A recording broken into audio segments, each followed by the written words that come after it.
ова издание. Како сенатските правила може да ја блокираат агендата на Бајден и покрај мнозинството на демократите. Британија со програма за вакцинирање на граѓаните од врата на врата. Владата ги повика луѓето да седат дома. Домашните миленици се вратија во Белата куќа. А пошто се разликува куќето на Бајден од другите претходно, ќе слушнете во продолжение. Останете со нас. Поздрав од Вашингтон. Почнуваме со Ньюсфлеш на Гласот на Америка на македонски. Јас сум Милена Ѓоргиевска. И покрај тесното мнозинство на демократите во двата дома на Конгресот, сенатските правила, меѓу кои филибастерот, може да го отежнат исполнувањето на агендата на претседателот Џо Бајден.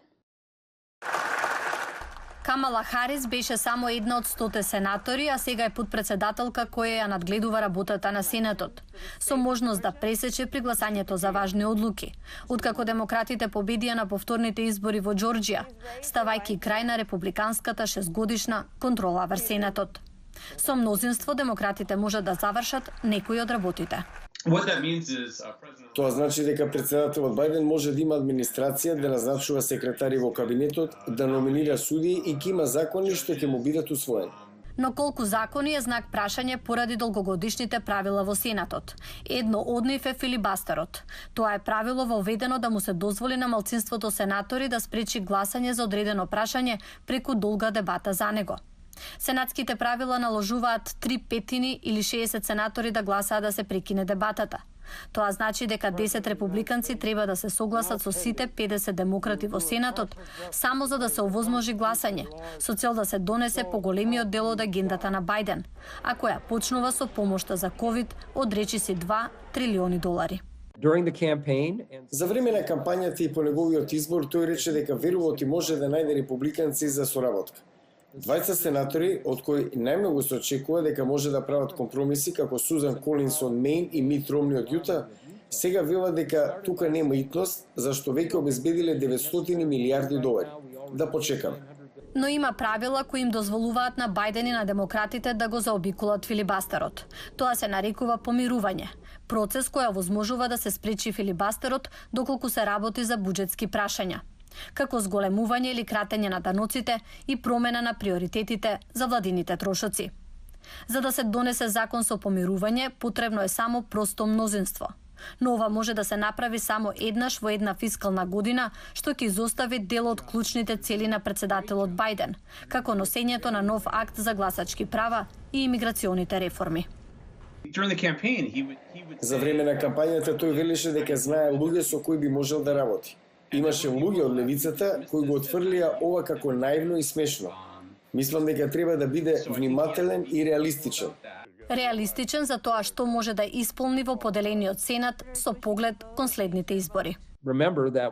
И не заборавајте дека кога филибастерот се користеше многу пати во 2009 и 2010, на следните конгресни избори републиканците освоија повеќе места во претставничкиот дом повеќе од било кога во изминативе 100 години. Потоа, кога Обама беше реизбран, се користеше уште еднаш, а на наредните избори повторно го освоија Сенатот. Планот да прават обструкција функционирал во минатото, веројатно ќе го пробаат повторно. Бајден се раководеше според овие правила 36 години во Сенатот. Како ќе изигра овој пат, ќе биде тест за успех на неговото претседателство. Британија почна со програмата за вакцинирање на граѓаните, одејќи од врата на врата во оние делови каде има многу случаи на заразени со новиот сој на коронавирус, првпат откриен во Јужна Африка.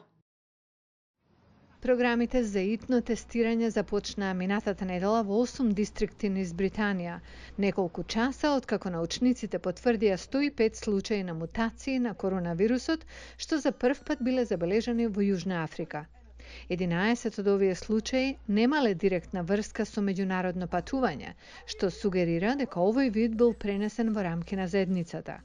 Локалните власти имаат за цел да изведат 80.000 тестови за ковид, одејќи од врата до врата. Нашата мисија мора да биде запирање на ширењето на вирусот и прекинување на тие синџири на трансмисија. Британската влада ги поттикна луѓето во тие области да останат дома. Многу сме загрижени и едноставно треба да се чуваме. Британија веќе има идентификувано друга мутација на коронавирус, што се појави есента во Кент, во Јужна Англија, и која придонесе за смртоносен нов бран на пандемијата. И двете варијанти, од Кент и од Јужна Африка, се покажаа полесно преносливи. Има и друга разлика што предизвикува голема загриженост. Мутацијата ги прави антителата помалку способни да се врзуваат со шилести протеини на вирусот и всушност ги стопираат шилестите протеини да влезат во нашите клетки. Тоа може да влијае на имунитетот на луѓето на коронавирус и за поединци кои ја имале болеста и за оние кои биле вакцинирани. Дури и кога ќе го вакцинираме целото население, 100% покривање ќе биде невозможно.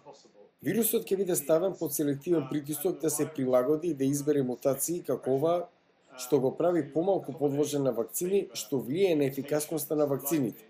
Затоа се сомневам дека ова е последен пат да чуеме вакво нешто. Британија исто така соопшти дека првата доза на вакцини ја надминала бројката од 10 милиони луѓе на кои е дадена, што е највисока во Европа. Но се уште не е јасно дали вакцината е ефикасна против новите варијанти и тие може да треба да бидат модифицирани. Работиме со фармацевски компании и со научници да разбереме дали модификациите се потребни, каде се потребни, како може брзо да бидат употребени на фронталната линија на борбата со вирусот најбезбедно што може. Јужна Африка во меѓувреме ја доби првата пратка вакцини од AstraZeneca. Научниците велат дека појавата на новите варијанти во светот ја подвлекуваат итната потреба за глобалните програми за вакцинирање и запирање на пренесувањето, додека и целосно вакцинираното население може да е во ризик заради натамошните мутации на вирусот. Домашните миленици се вратија во Белата куќа со семејството Бајден. Нивното куче Мејџор е прво куче во Белата куќа што било вдомено од прифатилиште за животни. За оваа традиција која што беше прекината за време на председателот Трамп. Од следниот прилог. Човекот со седа коса во позадината е председателот Бајден во прифатилиште за животни пред 2 години. Тогаш беше поранешен подпредседател и уште еден потенцијален собственик на куче. Тој го избра германскиот волчјак со име Мејџор. Ова е промена од времето на председателот Трамп во Белата куќа. Прашан за тоа, рече: замислете како би изгледал да шетам куче во дворот на Белата куќа. Пред Трамп првите семејства имале домашни миленици повеќе од 1,5 век, но Мејџор е поинаков. Тој е првото куче во Белата куќа усвоено од прифатилиште за животни од Delaware Humane Association. Мејџор пристигна во нашето прифатилиште откако член на заедницата ни јави дека имаат 6 млади германски волчјаци кои биле болни, летаргични и беше очигледно дека им треба интензивна нега. Откако кученцата се опоравиле, прифатилиштето преку социјалните медиуми се обидувало да им најде дом. Тоа го привлекло вниманието на ќерката на Бајден. Семејството веќе барало друштво за Чемп, кучето што го имале. Сега Мејџор и Чемп споделуваат Инстаграм профил 46 Docs. Major Biden, if you're watching, it's a real honor, sir. За да го прослави моментот, Асоциацијата за заштита на кучиња во Делавер организирала настан на Zoom, налик на инаугурација, но на куче. Welcome everyone to the first ever inauguration celebration. Vixen, how do you feel about the first shelter dog making it to the White House? Blue, are you excited about Major's inauguration? Tinkerbell, there's a rumor going around that the Bidens are looking to adopt a cat. Will that be you? CBS јави дека семејството Бајден исто така во Белата куќа донело и мачка. Сите заедно сега се привикнуваат на новиот дом во Белата куќа. Ви благодарам на вниманието. Се гледаме утре повторно. Пријатно.